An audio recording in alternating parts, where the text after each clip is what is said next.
Yeah, I don't think Keith Thurman will ever be a world champion again, unless he captures one of the lesser belts or something like that. And the reason I don't think he'll win a championship again is because I don't believe his heart is in boxing anymore. I do not believe his heart is in it. You're talking about a man that only fought like a couple of times in 7 years. I mean, it's crazy. He had some injuries, which kept him out for a number of years. Then the marriage. And after the marriage, to me, that was it. I mean, his head went out of the game.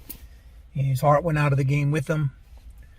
Then when he was making the comeback, after being out for like almost 3 years, and he had the comeback fight against Josecito Lopez, man, I was concerned about him when I heard that that's who he was fighting, because after a 3-year layoff, that's certainly not the guy that I would have chosen for him. And it showed in the fight that, yeah, that was not a good choice, because he took more punishment in that fight than he ever had. And when you're coming back out of the layoff for that long, what you do is get yourself a part-time taxi cab driver first, then go after Josecito Lopez, okay? So his strategy of his comeback, to me, made no sense other than grabbing the money, because since Josecito had the name, it's probably a little bit more money than going after a no-name fighter. And then after that fight, he's out for, damn near a year or a year and a half or something, or 2 years and whatever it was, and fights Pacquiao. Which, I mean, again, was like, listen, even though Pacquiao was past his prime, and that made no choice either. You're not ready for him. Listen, the thing, if you go back to Ali's comeback after the years because of the Vietnam thing, he had 2 comeback fights, and then he fought Frazier. I always felt that he needed one more comeback fight after those 3 years, because he was out 3.5 years, I think it was.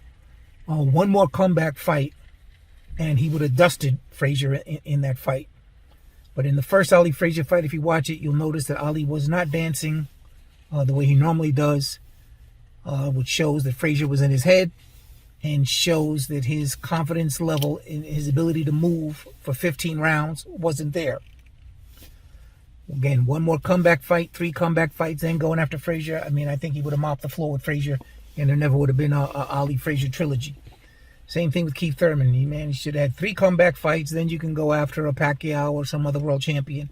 And Pacquiao was not even at his best in that fight. He's past his prime Pacquiao that beat Keith Thurman, knocked him down in the first round. And again, now he's out of the ring for another 2 years since that loss. I mean, that shows his heart is not in it. And he's coming back against Mario Barrios, a guy that, he thinks he can beat, but I'm picking Barrios to win. I'm going after the guy that's been, fighting more consistently. And even though Barrios, got beat real bad by Tank, I mean, you saw that coming. I mean, you should have seen that coming a mile away. First of all, Barrios at his best, there's no way he's going to beat Tank at his best. But this was a badly depleted Barrios. I mean, he looked like he had sucked himself dry. Man, dude was like a skeleton, a toothpick with legs. And yeah, and sure enough, it hurt him. So glad to see that he's moving up in weight. I'm picking him to win this fight against Keith Thurman. But there's something that's real suspicious about this fight. In all the interviews, they're talking about what's next for Keith Thurman. What's next? Is he going to fight a Thurman? Is he going to fight a Spence next, a Crawford, or Ugas? Right? All this. When they're interviewing Barrios, I haven't heard one interview with like, what's next after you win this fight? Not once. So that's suspicious. And, boxing, being corrupt sport as it is, it makes you wonder, if the fix is in. But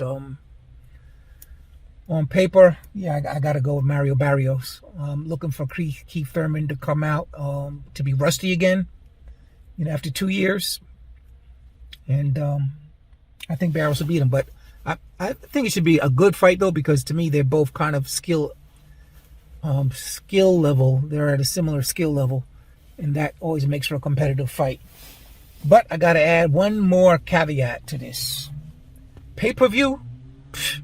You crazy.